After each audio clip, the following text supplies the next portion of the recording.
What up, everybody? Too Good here. It's gonna be like a multi-detail video. It's gonna be like one main subject I want to talk about and two other little side things. First off, well, a couple other sides. Anyway, it's July 8th. It's like a month from Exit 8, the tournament that is like the final South Carolina Championship Series qualifier. And you know, it's in 1 month, August 3rd. I'm in Hilton Head, South Carolina. I'm gonna put the Facebook page up. Just give me like a little early notice. I'll make another video about it with the full details when it's closer to the actual tournament date. But yeah, I'm practicing a lot. Putting a lot of work right now. I'm playing almost every day Street Fighter 4. I'm not entering for Marvel. I'm not that confident in that game yet. I will be, hopefully in the future maybe. But right now I'm playing every day. I'm gonna take a break today.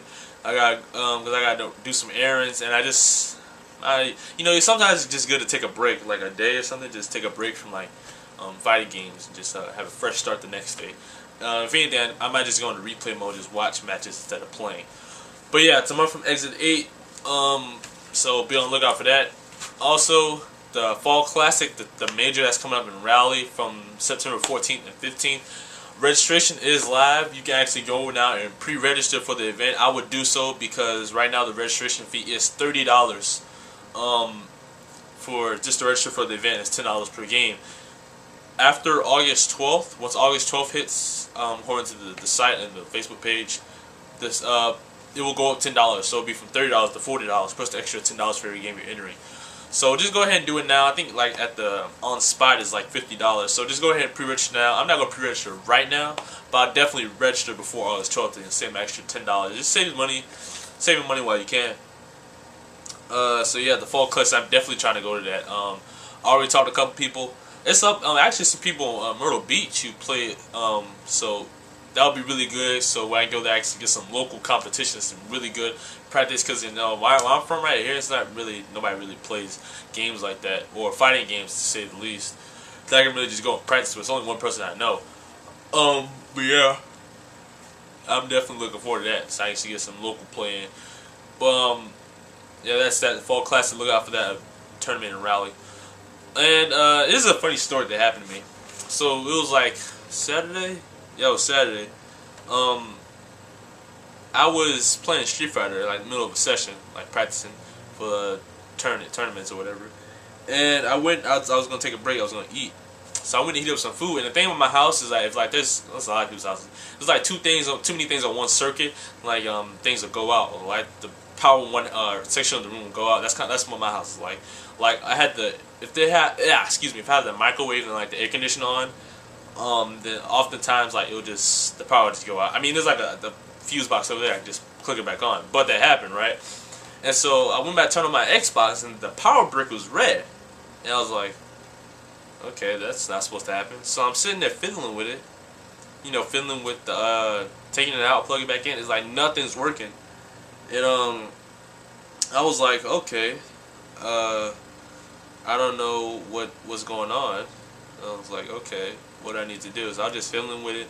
Nothing would work. It was still red. So I was like, oh gosh. Well, at first I was like, okay, if it's the power brick, that's not really a problem because I have another power brick. This is my second. Oh, I look kind of crooked. Anyway, this is my second Xbox. My first Xbox, you know, red ringed or whatever. But I got two power bricks, and I was like, okay, I'll just find the other one. I couldn't find it. And here's the funny thing. Y'all see, I was like looking all over for this thing.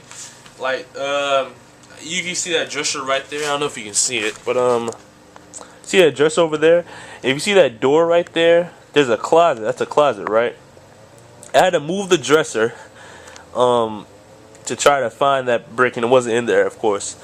I had to move the dresser to look in the closet. It wasn't in there. That closet right there wasn't in. And my computer desk, I was looking at, wasn't in there either. And I was just looking, I could not find this thing. So I was like, oh man, I'm going to have to probably buy a new Xbox, a new power brick, which I really don't feel like doing. It's like right in the middle of me practicing for tournaments. Like, this cannot happen. So I was looking online. I did my little research, my little Google search. People were saying you let the power brick cool for like 30 minutes to an hour. Did that, still was red. This started like 6 o'clock, right? And so it came around 10 o'clock. I looked up a YouTube video. Somebody had the same problem. And somebody in the comments said, just take out the plain charge kit. Then, see, I can have it right here. This thing right here, the plain charge kit. You know, if you put it in a controller, you'll you don't need batteries. And so I was like, take out the play and charge kit. At first I was like, what in the world is the play and charge? I'm looking at the brick. I'm like, because I never use it really, because I always have batteries now. I don't have the battery pack. I don't know where the actual play and charge battery pack went. That's why I don't really use it. But you can still just plug into the controller, it still work. But I was like, I don't know what that is. I don't know, what is the play and charge kit? What? And I was like, you mean this thing right here? Like this this peripheral right here, this thing? It said it was in the comments, it said, everybody was saying, just take it out, the play and charge kit, or work for me, or the USB devices. And so I took it out, and it went orange again. It was like, it just worked perfectly. I was like, I felt like the biggest idiot in the world. All that time, all that looking around, all that moving stuff, all I had to do was unplug the play and charge kit. I was like, so I found out about 10 o'clock. So 4 hours, just, whatever. But yeah, that was a little funny story that I thought I'd like to share with you guys. So yeah, always do research before you actually go start looking for stuff. Okay? That's my advice. But anyway, now to the big picture story here. And it's something I want to talk about. Dieminon, if you don't know, is a major fighting game player. He plays Marvel and Street Fighter, and I think he plays Cross Tekken as well. Basically, he's a sponsored player. He's sponsored by EMP and I think maybe just VXG. There we go, VXG EMP.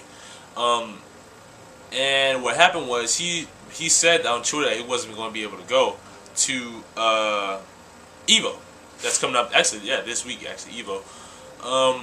And so people were like, you know, because he's like one of the most liked players in the whole fighting community, and people were basically start up a donations, like, okay, I'll take donations to go to EVO, help me go to EVO, or whatever. He ended up getting the money, and not only did he get the money, he got $1,500 to go to EVO from donations.